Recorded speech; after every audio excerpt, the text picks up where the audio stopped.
Welcome everyone. Today's talk is going to be schema stitching in Federation, Expedia Group's journey. So I'll go ahead and just give a brief intro about myself.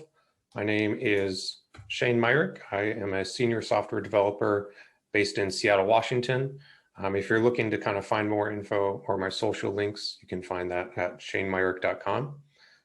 So actually, before we get started here, we just have a couple things to kind of run through. So just from Apollo's side, thank you for setting this up. Let me talk to the community about our migration efforts. But just for the presentation and webinar here, if you're looking to ask a question on Zoom, if you could please use the Q&A box instead of the chat feature. So specifically ask in the Q&A box, and then at the end of the presentation, we'll have some time to go through those.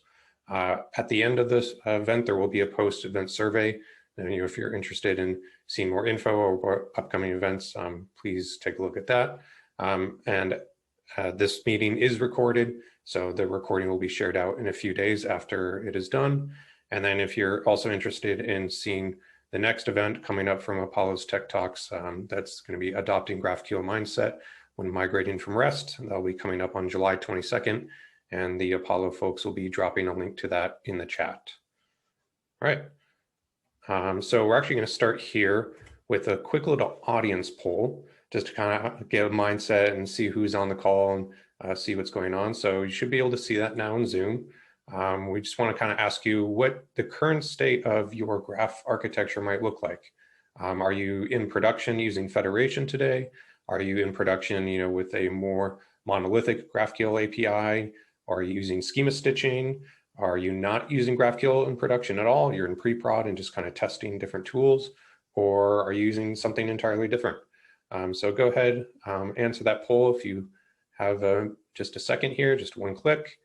I'll give it probably another 15 seconds or so, and then we'll kind of collect some of the data, kind of see what type of people are watching.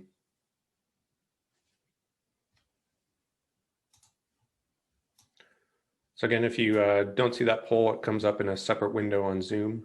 So it might have kind of come up in a separate overlay.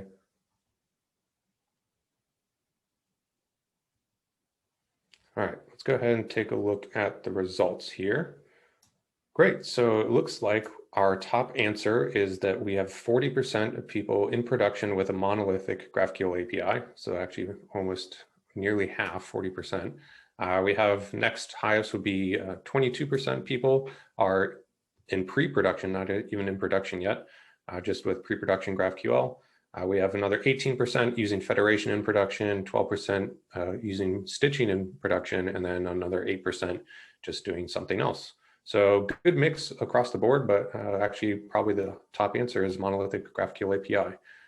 So great, if you're coming from any type of background, hopefully you'll be able to get something out of this.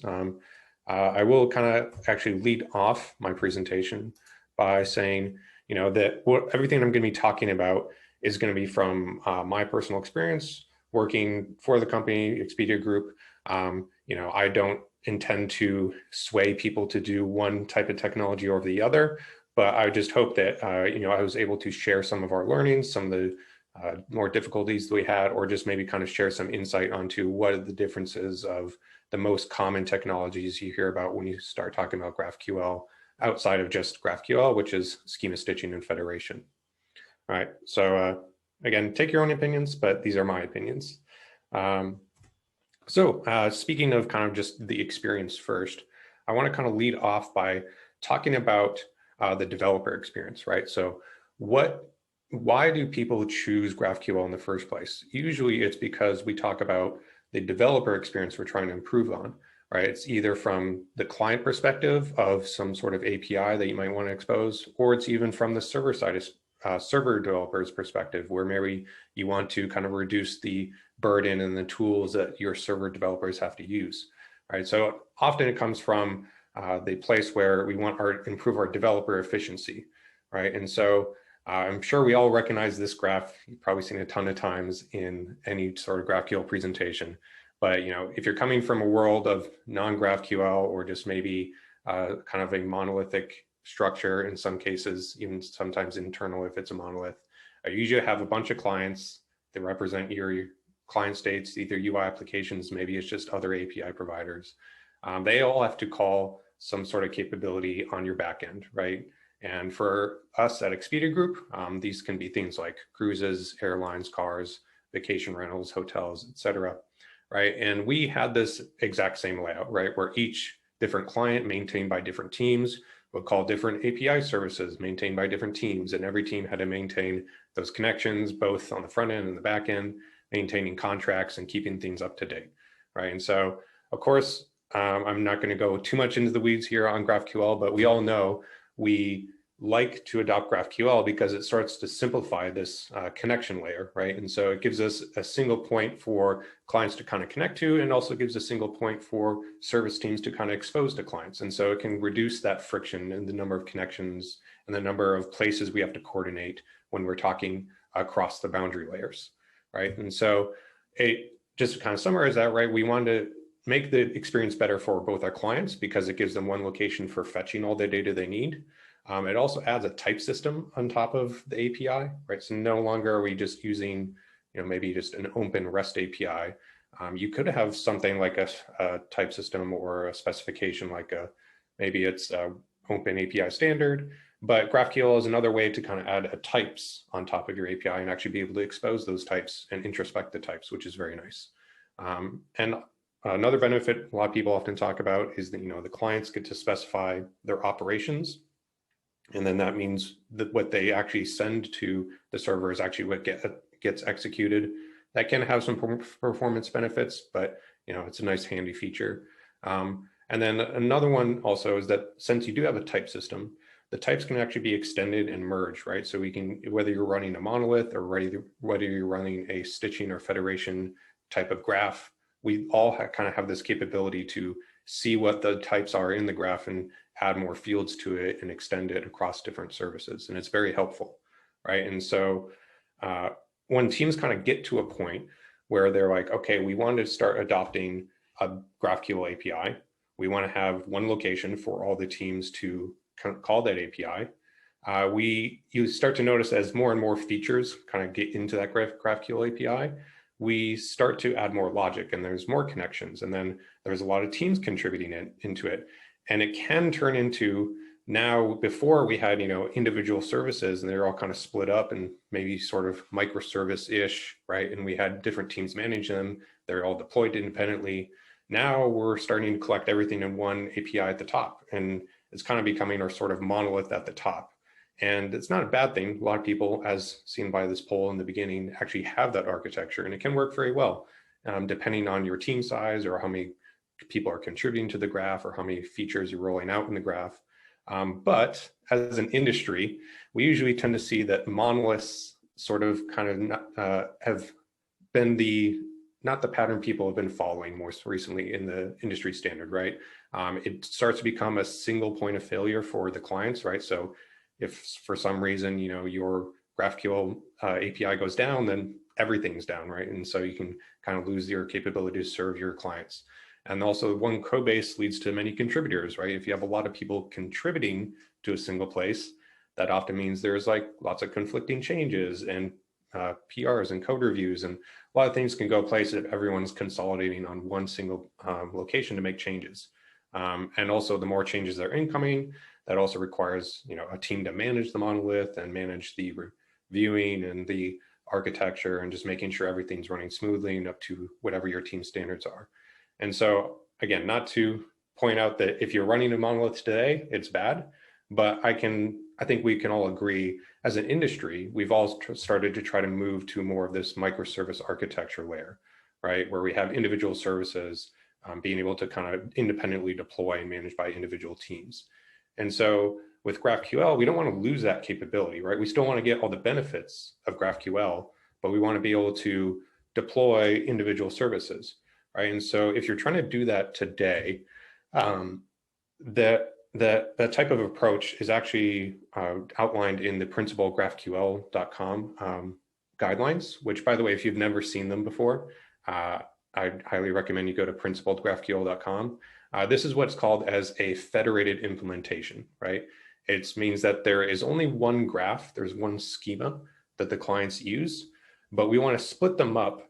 We want to split the individual graphs or the components or the possibilities of a one graph into small individual deployable parts that are federated across multiple teams, right? So I recommend go read the principalgraphql.com website if you haven't already. But this is like one of the core tenets of having a scalable GraphQL API. And so if you're trying to do that, right, we're trying to now split up our GraphQL API so that now each team has their own GraphQL API, but we still want to have one schema. How do you have one schema if these are all split across different teams? Well, what we need is we need a gateway or some sort of stitcher or combiner at the top level that can take all these individual schemas and expose it as one schema and expose it to the clients as one endpoint, but the individual services and the business logic that goes into those services doesn't run in the gateway, it runs on those individual service teams. Right, so this is where we get to this point where we have to make a decision, right? The most common ways now we can sort of implement this gateway and these merging of these schemas.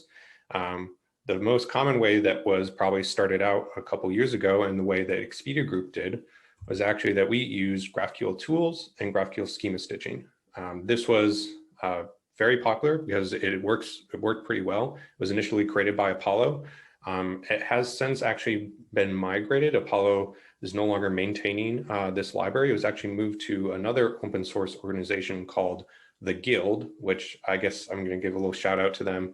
Anyone who is able to take over maintainers of an open source repo definitely reserves some praise. So I want to give a quick shout out to the Guild and all the work they're doing in the GraphQL space.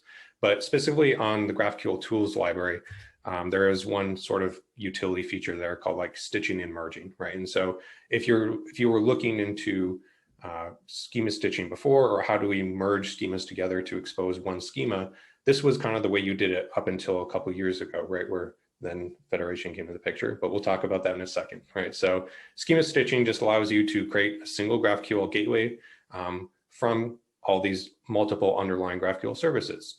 If you're more interested about kind of learning what the current library is like, you can go ahead and follow that link there later. But I actually want to kind of start it off showing some code examples, actually kind of getting into some of the details on what that looked like up until recently, on if you were to do schema stitching and what the types of code that even we had at Expedia when we were doing schema stitching. Right, so let's just kind of take an example here. Expedia has something called a property service, right? So property service exposes our properties. They could be, vacation rentals, or they could be hotels, doesn't really matter.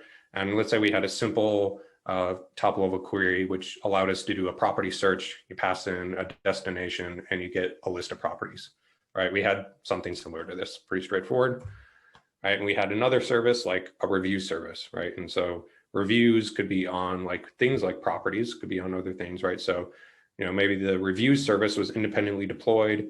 It had its own top level query called get reviews by property, and you passed in the property ID and you get a list of reviews. And reviews had, the review ID and then which property ID was tied to and text or review. Pretty straightforward example, right? So how do we merge these schemas together?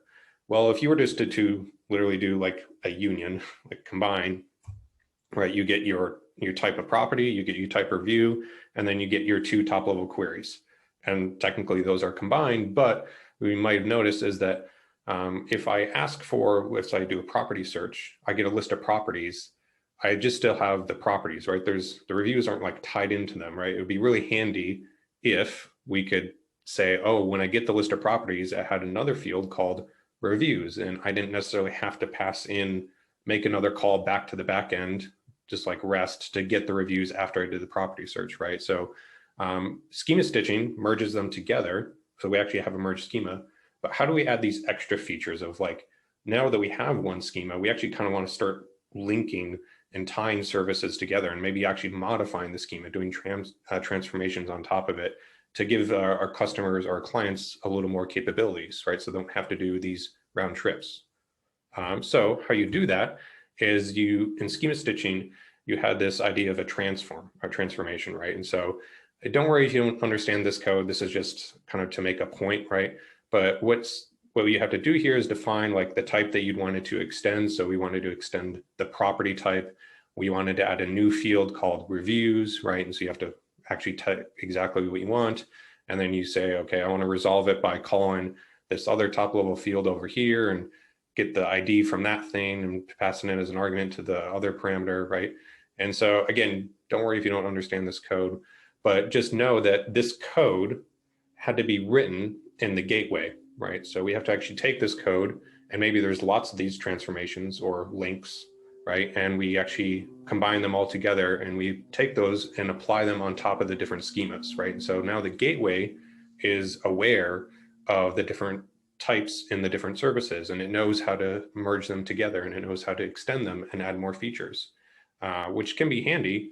But now the gateway actually kind of becomes this point of actually knowledge in the graph as well, right? You can't just run one individual service. You have two services, which when you combine them together in gateway actually resolve into a different type. The property type gets changed.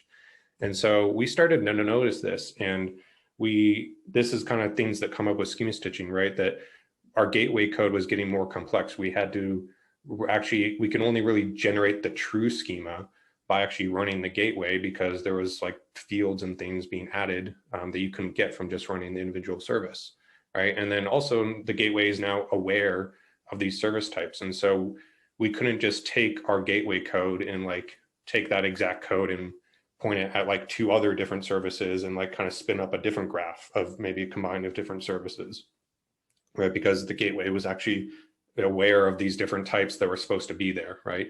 And then even if you were making changes, like if you wanted to maybe extend the graph or add a new field to the property to like merge in another type, right? If some service team wanted to make that change to give a new capability to their client, they would first have to make a change in their service, but then also go to the gateway code and make a change there and then redeploy that. So the gateway and the service at the same time, right? It just kind of became more complex, and we were starting to notice issues with how this infrastructure is being run. And so this is kind of where federation kind of steps in, right? And so I actually before I kind of start talking about federation, I will mention that the GraphQL tools team and the guild had noticed these exact issues. And so while I'm going to start talking about federation now and what kind of problems it solves and what it looks like, I will mention that if you are doing schema stitching today, they actually have a new library out in version 7, which resolves a lot of these issues. And so it's actually pretty much very comparable to Apollo Federation. And you kind of see how they both kind of came to the approach in the same way. And they both realized that we want to solve these types of issues. And we want to do it in more of a declarative way rather than having imperative code in the gateway, right? And so let's kind of look at like what that means, right? When we say like, I want to have more declarative code and I want to have less gateway code, right? So Apollo Federation is an open source spec. It's not necessarily a single like library that you implement. It's actually just a specification that defines some extensions that you can do to your schema to make it more composable, right? And so it's a declarative directive-based merging structure, right? So because the gateway should be independent and not necessarily know about the services, the only thing that the gateway really knows about its service is the schema. So the schema is the one place where we can add info or kind of this extra metadata to define what we would like to happen, right? So we declare what we'd like to happen in the schemas for each different service, and we just ideally let the gateway handle the merging, any combination of merging that we want, right? And we don't necessarily need custom gateway code to handle custom merging. We just would be able to define it in the services, right? And so because of that, the federation is actually technically GraphQL server agnostic. It doesn't necessarily rely on any specific server implementation, right? Your individual service teams, not the gateway, but the service teams could be running GraphQL in any language. It doesn't matter. It could be JavaScript, could be Go, could be Java, it could be Kotlin, Python, Scala, et cetera, right? It just needs to be able to implement the federation spec. And I would give a shout out, actually, Expedia group and maintains a open source library as well called GraphQL Kotlin. And so we implemented this spec as well, right? And so we wanted to be able to run our Spring Boot apps with Kotlin and implement the federation spec, and not necessarily do JavaScript. So it's very helpful to be able to handle these resolution and the merging of types across different services. So that's definitely a win for us. And so let's kind of dive into some code examples and kind of see what I mean when I say it's a directive-based merging, right? So just kind of as a refresher, right, before we had a property service where we had the capability to do a search, you get a list of properties back, right? So the one change we're going to do here is we're going to add this directive at key, and we're going to specify a unique identifier for a property, right? So we need to say, if you want to be able to extend a property, you need to be able to know, like, okay, what is the unique identifier, right? So when I'm going to get later the reviews, how do I identify like which property this is? Well, that's what the at key directive does. It says this type property, one, is able to be extended, because I'm going to say when you want to extend it. Two, there is a field called ID, and that will be able to uniquely identify each individual property. So if you get a list of properties, or maybe it's only one, whatever it is, you will be able to know how to resolve your extra data that you want to add into it.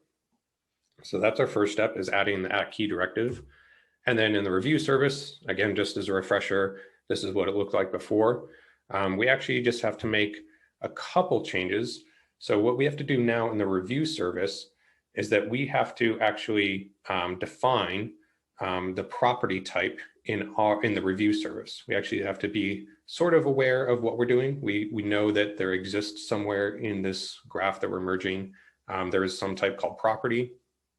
We know it has a key field of ID, right? And so we mark that as the ID that comes from somewhere else, an external field. And what we're trying to do is we're going to extend the property type. We're going to add a new field called reviews, right? So it didn't exist there before, but we want to add a new one called reviews to be able to resolve the reviews into the property. So when someone queries for the property type, they'll actually be able to see that new field there, right? And so the one extra change now is we do have to write that resolver code, right? You have to write that code to actually resolve that field. If it doesn't go in the property service, then needs to go in the review service. So just as a quick example on like JavaScript, what that might look like, right? In the review service resolvers, right, you would normally just have your top level query, which gets the properties by ID, and you call some downstream API or whatever it is, or call your database and you get your property IDs, right? So now all we need to do is we need to just add again a resolver for property reviews and say, hey, when you get the property, there's going to be a property object, and then go ahead, get the ID field from that, and then call our API. And then that's how we get our list of reviews. If you want to see more examples, again, I recommend you go to the Apollo Federation docs on how to sort of do this for each of the individual languages. But they're all very similar, right? You actually need to add the resolving logic for each field. All right, so we got our changes to the property service, and we got our changes to the review service. All right, so as I mentioned before, in schema stitching, we had gateway code to actually kind of merge the schemas together. So where is the gateway code for federation? Well, there really isn't any. That's kind of the whole point, right? Is that now that we've defined what we want to happen in the schema, right? We have a key on the type of property, and the reviews service said, hey, I would like to extend property and add this new field if it's there. If it's not, I guess don't do anything, right? But we're just defining what we want to happen in the schema. So the gateway can be pretty generic. It's the Apollo gateway, again, is another open source library that you can pull in and run. And it just requires you pass in basic configuration, which is like your service list. So we have our property service, our review service, and then the URLs they're actually running at, right? And so it's able to go get the schema, see, introspect, and see what the directives are there, and just generically, whatever schema you have, merge them together. And just as a note, again, Federation doesn't currently support subscriptions, but there is some handy talks that were just given by Apollo on exactly that, if you're looking to kind of get more info on subscriptions. But again, if you took this code pretty much as is, you could take my examples and run it in a simple server, right? So there's no gateway code needed. So it makes it a lot easier for the gateway to make changes, because really we're not really doing any changes here. And in theory, you could have this service list be any combination of services, and they could all merge together if they're valid, right? So it makes the deployment of Federation, a lot more declarative, right? We have our static schemas where we define what we want to happen, and the gateway takes care of doing the logic for us. This also means that it's composable offline, right? Because this resolving logic, this composition logic, it could be actually built out into a CLI, right? Because it's kind of its own sort of code of how we just take a schema and knowing that there's directives there, merging it together. And so Apollo's actually done this as kind of part of their separate suite of tools, but they allow you to merge your schemas together. So we can do that in an offline status and kind of see the schema result. They also, I know, have like tools like for Visual Studio Code and all that stuff. But that means we don't have to run the gateway exactly to get the final composable schema. And then what it kind of does, it is also enforces that there is a coordination and more of a discussion around the schema architecture and design, and not necessarily like in the code. So before in schema stitching, when we were doing merging of types or adding or extending fields, we had to have a PR in the code review or in the gateway code, right? And so that person had to come in, know JavaScript, how to write proper JavaScript that we were doing in the gateway, as well as just kind of like sometimes it'd be more difficult to understand. Whereas if you can write a schema file, right, it's usually a lot more easy for people to read and understand what's going to be happening when they're just looking at a schema file rather than looking at all this code that they're trying to merge into an app. So I want to kind of talk about specifically more what things had to happen at Expedia Group for us to do this switch, because we were running schema stitching before, and we had all this gateway code, and then we slowly migrated to Federation, right? So what that looked like? Well, we had to first go to Federation, all the different servers, the individual service teams, and add all those directives to all the different things. We had about, a couple links here and there. And so we had to make sure all the service teams were running the same exact schema. We could actually run them both in schema stitching and Federation because schema stitching was in the gateway, but we also needed to make sure that they had all those federated directives.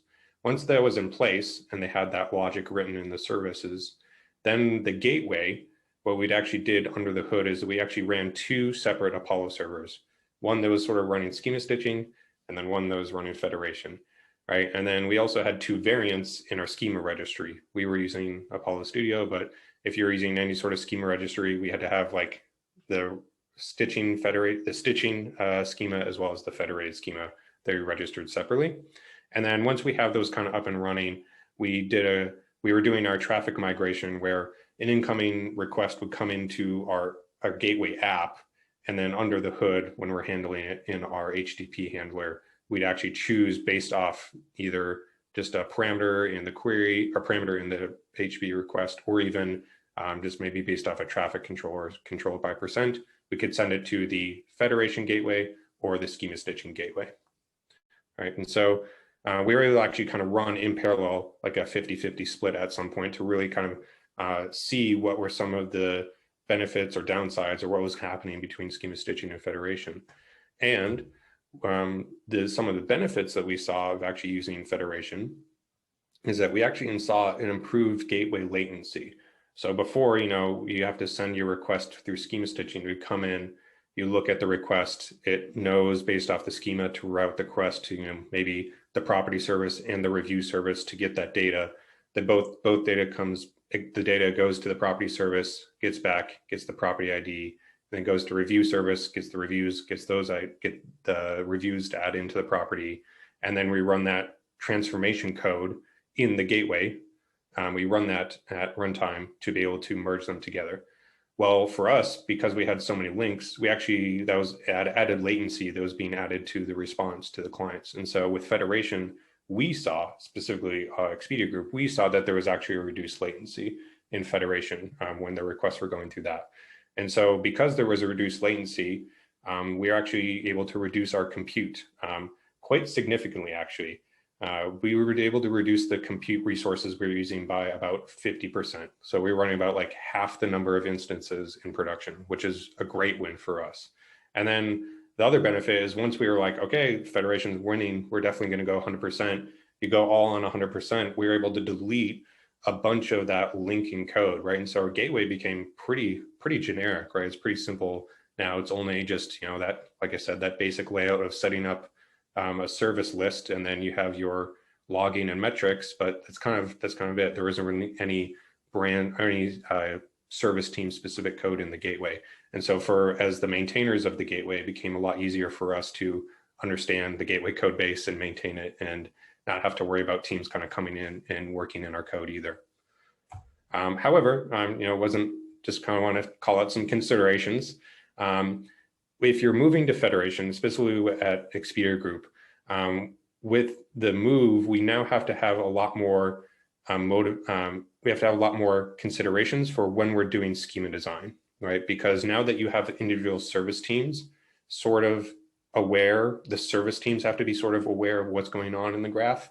You can't just have a team, or whatever, I'm going to extend the properties and add a new field, which adds some random thing to it, right? You do have to sort of have these cross-team discussions now, right? And that requires a little more governance between the teams, right? And so if you're doing large-scale governance, like at Expedia Group, that usually requires some tooling to be able to kind of handle this discussions that you're going to need across these different teams. And for us, we had that tooling kind of built in, either using a schema registry or using something like Apollo Studio. But we also kind of built our own custom tooling on top of this to be able to have the discussions. And we set up like community meetings, and we review new schemas as they come in. And it's just overall just kind of required a little more developer education than I think people were not necessarily sort of ready for. Because before, it was like, I could just write my service code, but then I would have to go to the gateway and I just extend the type. And I never really had to like communicate with another team if I wanted to extend their type. It just kind of like happened. But that also means that teams weren't aware that it was happening, right? And so with the federation approach, we now have to kind of have this more like broader graph discussion, right? Everyone has to kind of be not aware of everything that's going on, but it helps when people are kind of understanding more things about the graph. And if you're bringing more people into the graph, it does require, again, a little more education, tooling, kind of more of the people side of managing a larger platform. And so for us at Expedia Group, we actually kind of see this approach as kind of being twofold and very helpful, right? And so like I said before, our gateway code actually became pretty simplistic. It kind of had only just really a list of services that we wanted to kind of merge together, right? And so for us, we are actually a multi-brand company. So, I say Expedia Group, that actually encompasses a bunch of different brands. And so again, this might not be the same for all the people using GraphQL today, but for us, we want to kind of expose different capabilities to different brands, right? And we've done this before. We did this in the past. And if we were in a federation world before, when we were doing these sort of types of migrations, it would have been a lot easier. So rather than just having one brand expose all the capabilities, we actually have multiple brands that expose different capabilities, right? So maybe one brand only does stays, like the vacation rentals and hotels. Another brand does cars and cruises and things like that, right? And if we wanted to take the cruise or the car capability and expose that in another brand, it would have been like a whole thing. You have to like merge in the domain APIs and have the clients call that, right? But if these were all federated services before, it would have been a lot easier for us to just say, hey, well, brand A is a list of these 3 services, run that gateway over there. Brand B is a list of these 2 services, run that gateway over there. We just copy and say, well, brand A is actually these 3 and brand B is actually these 3. And that just kind of a configuration change. It makes for us a kind of a lot easier to manage these cross gateways and cross brand functionality, right? So for us, the key takeaways of like moving to federation was that we wanted to solve the customer problems of being able to call the one endpoint to be able to get all the data, right? We want to keep that approach of moving to an approach where our deploys are independent, but we're still having that single endpoint for our clients to be able to consume that data, but also reduce the impact of maybe the gateway going down and kind of having some outage time. We also wanted to solve the developer problems of, teams had to go to the gateway code base to be able to contribute and extend the schema. We wanted to remove that friction that kind of blocking point of having to work with multiple code bases to modify the schema, right? And just kind of general, for us, the declarative over imperative, which is kind of, again, this kind of industry standard that everyone's starting to move towards, is a lot more straightforward for us to understand, kind of when you start talking about a higher organizational level, right? The fact that we can have more of a, hey, here's what I want to happen in the schema. I don't care how you do it, give it to the gateway and the gateway handles it, right? It makes it a lot easier for teams to kind of understand what's happening and just see the overall architecture of how the gateway gets merged. And also kind of reduced the coordination we had to do in some ways. In some other ways, it added complexity. But for us overall, we think it was a win because we're able to start having these broader discussions in our community when people come to the meetings and say, hey, I'd like to extend that type. I want to kind of add this other capability into these other graphs. We can now go to individual service teams and have them talk together, and we don't necessarily have to have a gateway conversation or modify any of the overall code there. All right, so that's all I had for this presentation. So I think we can go ahead and take it to Q&A. I see quite a few questions that kind of came in. So again, if you're looking for the Q&A feature, don't use the chat in Zoom. There should be specifically a Q&A button. So go ahead and open that up and we can start going through some questions. Sorry, let me make this window a little bit bigger so it's easier to read. There we go. Okay, we have one question from Ephraim. To break down a monolithic without going through the overhead of spinning up new services and endpoints, is it possible to use federation with local files on a monolith? And I will go ahead and answer that. Yeah, it actually is possible. So, even with federation, right, I said you define a service list. You don't necessarily have to give it a URL. You can run federation where you give it the specific schema, and maybe that's a local schema. And so what you'd have to do is you would have to have a federated gateway deployed, and then you'd point it locally at your own schema and say, it's over here, just resolve it locally. But maybe you have one extra endpoint that's actually externally, and you'd call that. So your clients would have to change from calling, your current schema URL, or maybe you can do that behind the scenes. But it would be a change of like, okay, before they were calling the monolith to just get one schema, now they're actually going to call the gateway, which exposes the monolith and maybe some new external service that we're going to slowly kind of break out of the monolith to be a more of a federated approach. That's definitely possible. So our next question is, does federated graph experience some downtime every time the graph is changed and redeployed? So is there downtime when you redeploy the graph? So no, there's not actually. There's two ways you usually can do specifically Apollo federation. One way is what we do, which is it's self-maintained. So we actually kind of handle getting the individual schemas and the services and any changes that happen to the schema.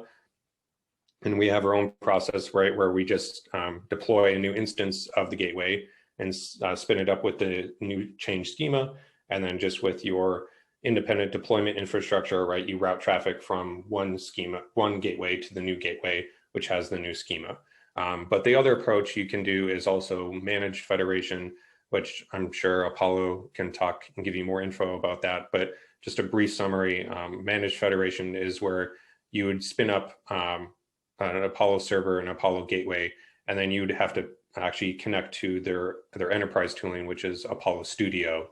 And then it actually handles the reloading of the schema for you. It's managed for you if you want to go down that approach. But both approaches don't require any downtime at all.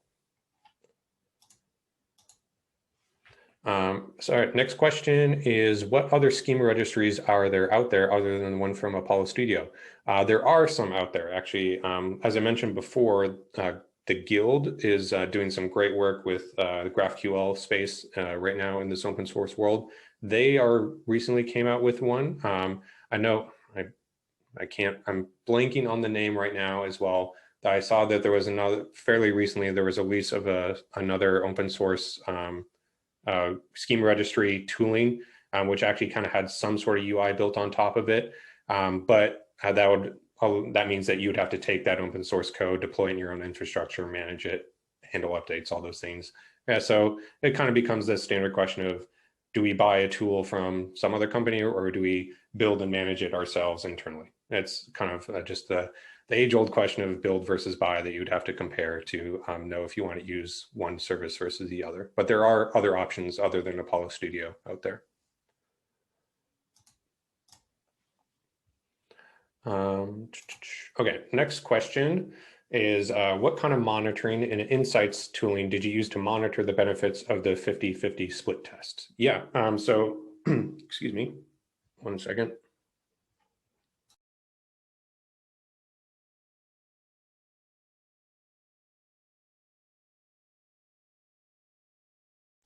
So the monitoring that we used when we were doing the migration and we had that 50-50 split of traffic going on was exactly the same, right? Because before we were doing schema stitching, we had in place tools to monitor like the incoming requests, how long was each request taking, what was the overhead.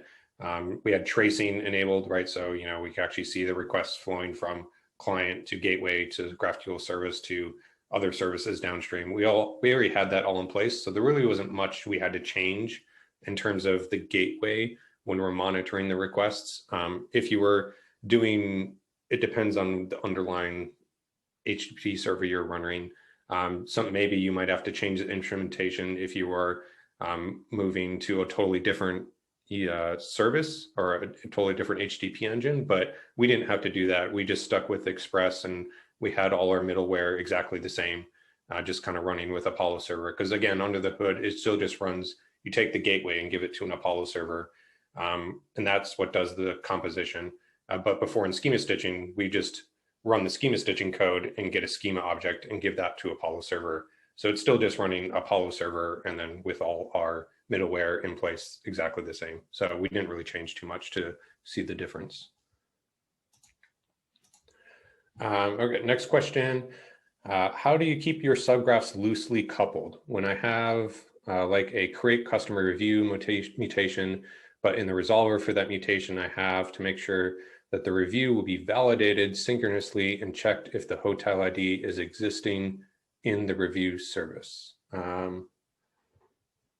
So how do you loosely couple your graphs when you have a mutation?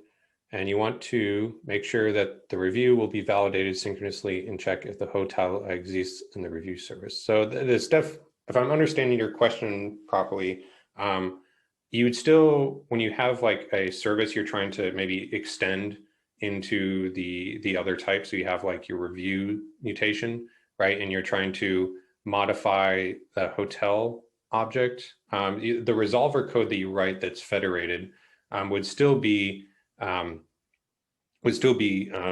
running synchronously, right? So when a request would come in from the gateway is responsible for seeing like, okay, a request needs to go first to the property service to get the list of properties.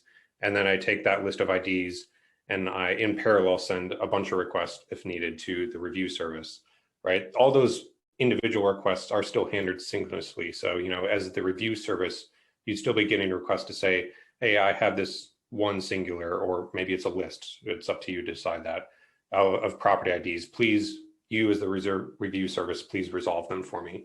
So you'd still write your logic in the review service just kind of as normal, but I might need more details to answer your specific question, Robert. So if you want to kind of post something more specific, or maybe we can have a chat after this call, just go ahead and post another question. Okay, next one from Thomas. Is there any advantage of migrating from stitching to federation with 2 Apollo servers and graph variants over putting the old schema as one of the federated schemas and slowly slicing code to microservices? Oh yeah, so kind of similar to what the approach was I mentioned before, when you have like a monolith, that's definitely a way to go, right? Is just kind of like you create a GraphQL gateway and you wrap the existing services. And so you just tell your clients, hey, before we called this, now call the gateway, or maybe you just change it for them under the hood, right? You can totally set that approach up, right? Where you wrap all the services. But we didn't want to do that in our approach because, again, we are already sort of federated. We had individual services deployed and managed by individual teams, and we had the gateway, which stitched them all together. We couldn't we didn't want to necessarily like put a gateway, a federated gateway on top of our schema stitching code and then like bring in the services around that one by one. I guess you could do that approach, but we felt the approach of just doing the kind of running two services in parallel worked pretty well. And that way we could just kind of migrate very quickly and not necessarily have to do a one by one. But it's definitely a totally approach you could take. And then I'd say, as before, if it was a monolith type of architecture, I think that's probably the preferred way, is just wrap the monolith in the gateway and then slowly kind of split out the monolith like feature by feature into individual services that then you can then add into the gateway. Next question is, how was the gateway call protecting resources handled? So, I mean, the gateway security, if you're just kind of worried about like who has the ability to call what services, or who can, call in different queries, that doesn't really change in Federation, right? Your services would still have to implement their, whether authorization, authentication implementations, right? That should be kind of either handled either at the service layer, but I know there's obviously been lots of discussions from the Apollo team about maybe you could do that in the gateway, but for us, we usually handle that like at the edge layer, like our incoming like top level edge, like of our computing at the cloud, or we handle it kind of in the individual services if they need kind of like more granular control. We don't really do anything in the gateway, so we didn't have to handle any of those issues. Second question was, how is access control across different fields handled with Federation? Same thing there, right? It doesn't change with Federation because you still have the fields being exposed to the gateway. So they're either controlled by the individual services, or maybe you just control either the top layer or the edge, whether who can just see the graph at all or make even queries at all to the service. And then how is rate limiting across individual services implemented with Federation? So this one, you could do this. We do have like, we set up like circuit breakers in the gateway when we connect to the different services. So, if you wanted to do that, you could do it that approach, but that's probably not the best way. You want to rate limit. Again, you probably want the gateway to not really be aware of what each individual service is and like different configurations for each service. So I think ideally you just kind of let the service teams handle their own rate limiting and what to do, what errors to throw, or like, do we throw an error? Do we turn a different result when they're getting, maybe they're going over the limit, whatever it is, right? You kind of let the service teams handle that. And then the gateway, again, is like as simple as possible, just kind of handling the requests as just they come in, right? Or again, you do it at the top layer at the edge.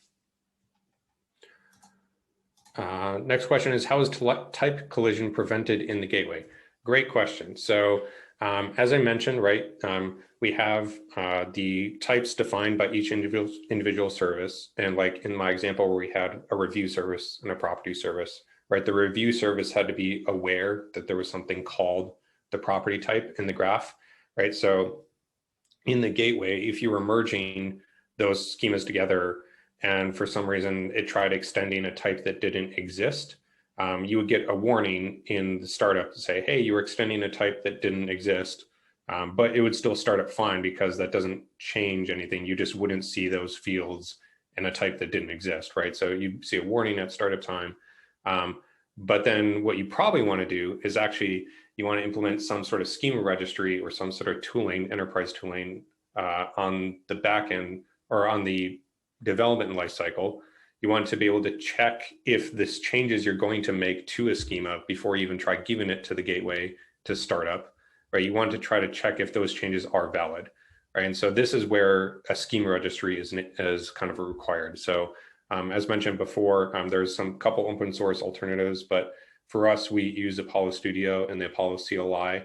So what we can do is we can say, when someone is developing their service locally, so the reviews team is making changes, right? And they want to extend a type, they can run the commands to say, hey, if this is my new schema, please check that against the current registered other schemas and see if that composition would be valid.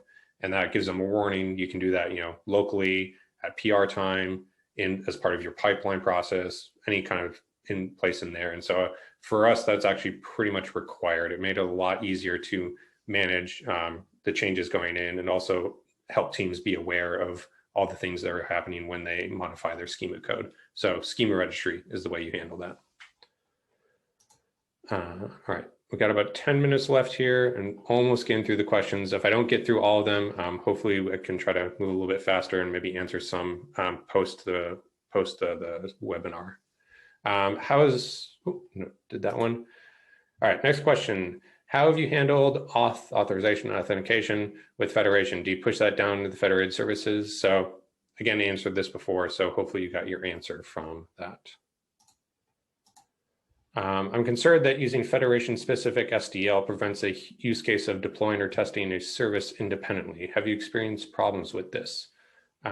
So using Federation-specific SDL prevents the use case of deploying a service independently. Right, so you're saying if you have your review service and you're extending the type of property, right, you can't necessarily like see that when I call the property service that I am actually getting the results, right, if you're only deploying your service independently. That's to some degree, you're correct that you couldn't necessarily know that the property service did have that thing enabled, but this is where you would have to, if you have your schema checks and you know that the property service is publishing a type of property, right? You know that exists. Then you know with Federation, if you checked beforehand, that that type would be there. So you can run your tests still locally. You can start up the review service, and you can see that, oh, make sure there is something that extends the type that exists, and you can still run that extended resolver code locally. You can see like, hey, when a request comes in for a property review, right, make sure it goes to that extra Federation resolver. You can still test that out locally, do smoke tests, integration tests, etc. You don't necessarily have to have the gateway to verify that your Federation code is working. The only thing that, again, you need to kind of check externally is that the type that you're trying to extend does in fact exist in the graph, which you would need from having a schema registry. Next question is, what is your suggestion on pagination? So pagination doesn't really matter whether you're doing schema stitching, monolith, Federation. There's a bunch of different pagination implementations.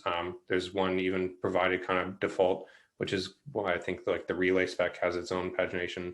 I just recommend you kind of look at that independently because it doesn't really matter. You can still choose whatever pagination you want to use. All right, next question. How do you handle the education and adoption of Federation working culture and mindset in your organization? Yeah, so actually this is a great question. And this is kind of one that we've been trying to define sort of outside our company as well. If you, Javier, if you have actually a lot of company kind of, if this is a big problem, you have, if you're kind of an organization that's trying to solve these issues, I'd love to maybe kind of talk with you after. Again, if you're really interested, you can reach out to me at shanemyrick.com. You can find my links to social and there and stuff. But it is a difficult question, right? It's like this people problem now. It's no longer this technology problem. It's how do we have this broad education? And I'll kind of quickly mention that we started a community meeting series, right? So we have a sort of a graph contributors, like all the service teams, if they're available, we have a weekly or bi-weekly meeting, and people can drop in if they're available, or if not, it doesn't really matter. But it's a meeting for us to kind of get together and like talks about like big changes that are happening in the graph, maybe platform updates. Maybe it's like we deployed a new version of Apollo server to the gateway, and so it has these new features, whatever it is. That did definitely help. Documentation, of course, is going to be key, especially as you're onboarding new services, new teams, new developers to contributing to the graph. There's a lot of different approaches, but everyone's kind of handling different. And this is kind of, I think the next going to be the big phase of our graph evolution is like, how do we start having like company-wide standards, and what's a good way to define those standards? It's a question that a lot of companies right now are trying to solve. And unfortunately, I can't give you a good answer because we all have our own questions and answers. But again, reach out to me individually, shanemyrick.com, and maybe we can talk about this if you want to have more details. Next question, Expedia GraphQL uses a code-first approach. Any thoughts on using code-first approach with the federated approach? So yeah, Juan, like I said, Expedia GraphQL Kotlin is a code-first schema generator. However, the Federation still works. We have our own Federation implementation that works with that schema generator. You're able to add all the directives and add all the federated resolvers. And then once you have that schema, it doesn't really matter whether it's running Kotlin or JavaScript or Rust or any language or Go. It doesn't matter. To the gateway, all it knows is there's a service with a schema deployed somewhere, and so it connects to it. So Federation still works with the code first approach. You do have to just have that implemented as a separate extension. It's not like guaranteed out of the gate that would work if you have some other library that is code first and they don't have support for Federation. That's going to have to be built in. All right, next question. What did it take to convince various teams to engage in graph service development where those teams are building APIs in REST, like the Learning Curve, DevTools, platform team? Yeah. So again, this is like this big people question now, right? It's like, okay, we know the GraphQL has these benefits. We like the approach of doing GraphQL. Our clients like GraphQL. How do you like convince people to start moving?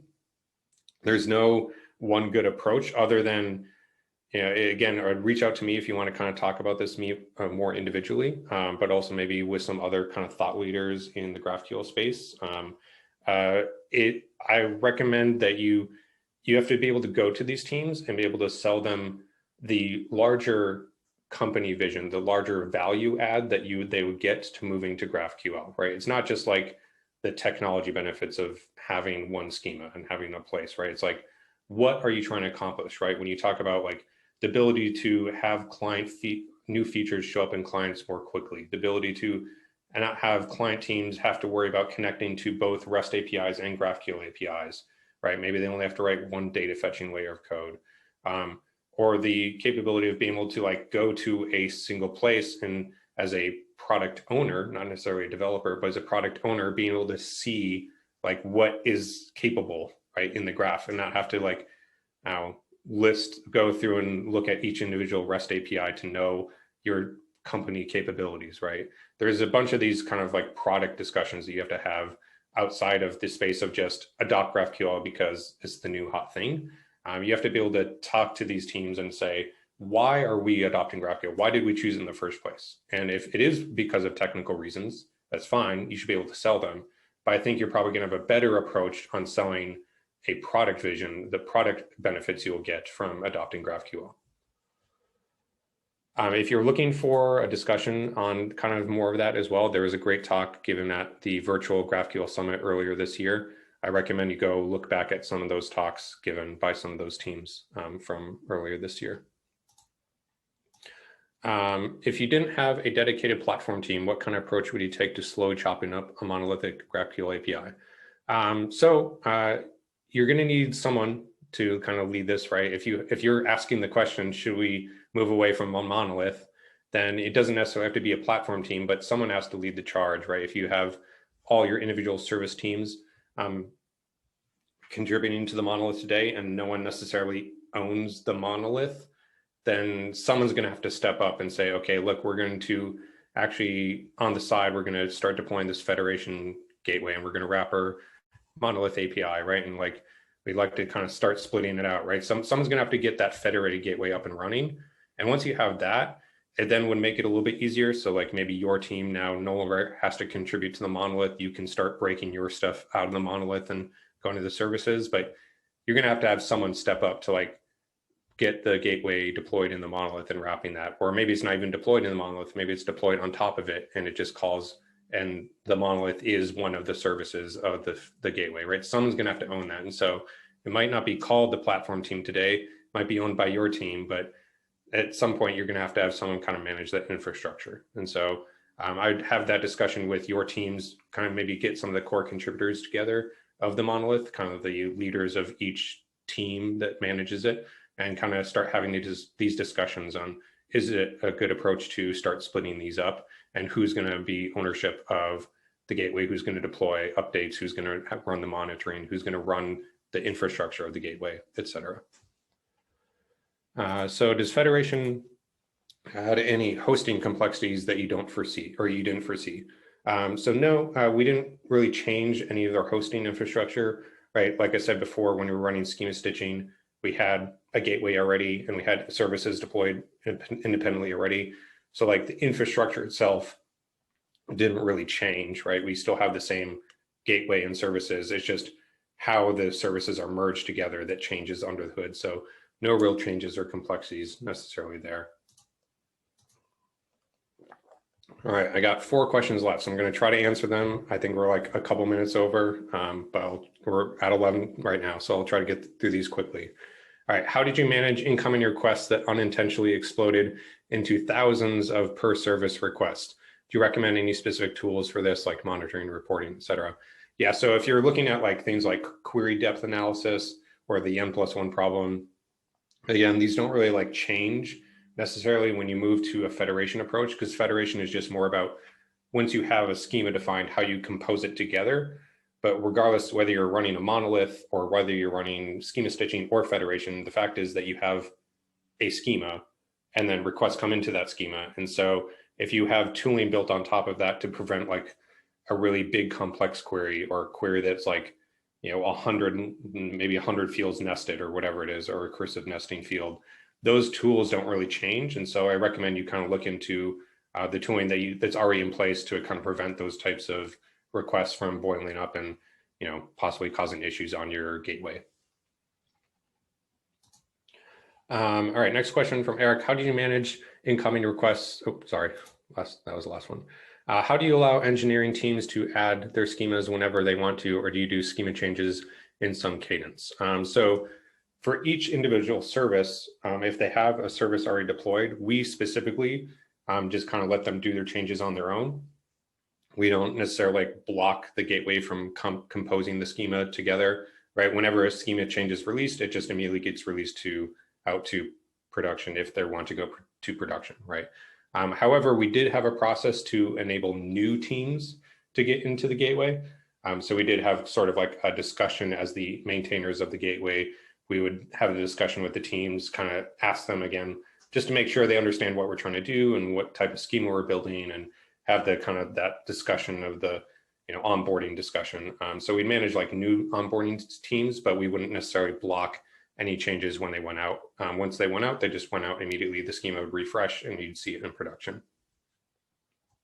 All right, second to last one. Are you hard coding subgraph service URL endpoints in the gateway or picking them up from Apollo Studio?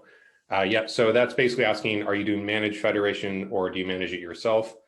So we are not doing managed federation. Apollo Studio doesn't give us the service URLs. We manage those ourselves. It is a config file that we can hot swap any config file with any list of services, but we do manage that ourselves. And then is the gateway or studio pulling of subgraph services to keep alive status? So it is not currently pulling for a keep alive status. You could definitely set that up. But as I mentioned briefly, we set up circuit breakers on top of our services. So if like something really drastically went wrong, we would just kind of catch it there. But that's also just another measure. You don't necessarily have to do that. A keep live pane could also work if you wanted to kind of set that up.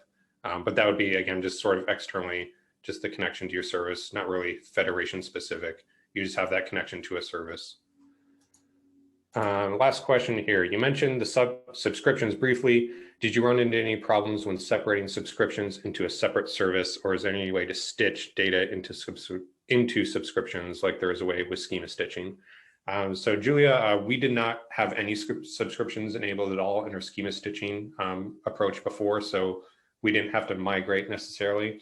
There was a presentation just given back just a couple of weeks ago, maybe a month ago, actually about federation and schemas and federation and subscriptions. So I recommend you go check out that talk and that presentation. You could split it up into its own thing and just have your own subscription service that's completely separate from the query service. But there is a ways you can also kind of get around that and actually having it in sort of one gateway managed. But again, I recommend you go watch that talk because I actually personally haven't worked with subscriptions since we didn't need to in our query. Okay, we got through all the questions. So I'll just go ahead and end it there. Thank you everyone for coming. It was a great talk. And if you have any questions for me, again, you can reach me at shanemyrick.com, and I'd love to talk with more of you about GraphQL out in the O.